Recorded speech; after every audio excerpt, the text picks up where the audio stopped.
in a position that was closer than anybody else, just from by happenstance, that allowed me to look for some period of time at the president's head wound, probably 18 to 20 inches away from it.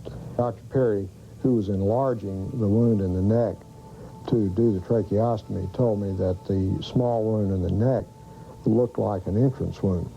The head wound that I saw was a very large wound in the right posterior part of the head. Well, where did you think the shots had come from? What did you think?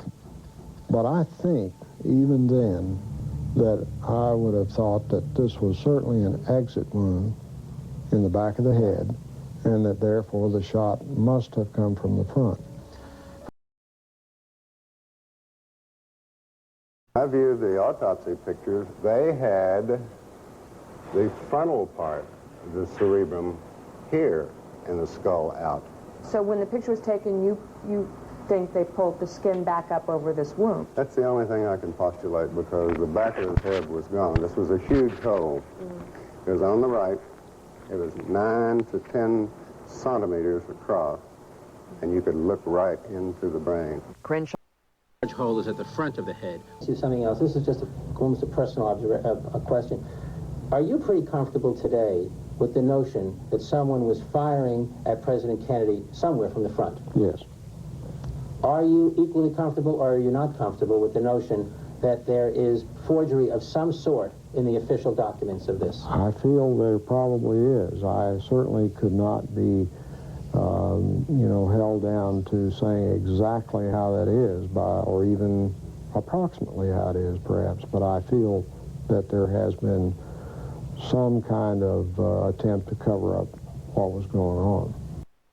Let me show you, to my best recollection, what the wound looked like to me that day in Trauma Room 1. Before each doctor looked at the photos, he described the wounds he had seen back in 1963. I could see the president's head wound quite well, and I was probably looking into a wound that was on the lateral or the side part of the head and the back part of the head. It would be this portion of the head right here. As I remember, it's like this, that there was a big wound, big deficit in his skull and the temporal parietal area. I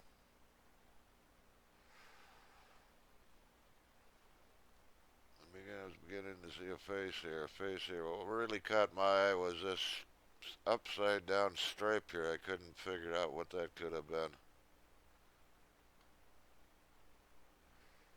So I was looking a little closer. So that's a little closer up of that image right here. As you can see, this is on the this is picked up on television as they zoomed in on the Marmon photo. This was in a book, double page enlargement.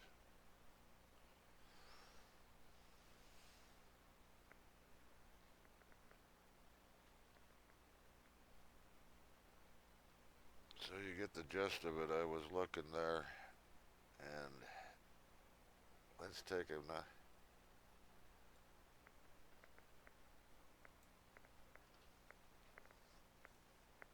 Here's some of the images I've extracted from that.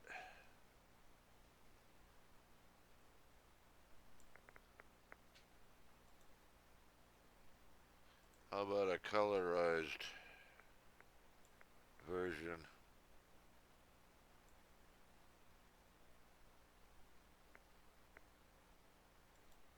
I can find that one again.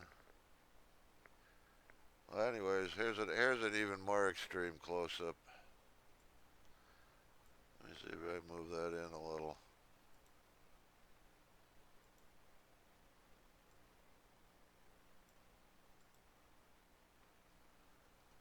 Now, this is very curious that at that distance,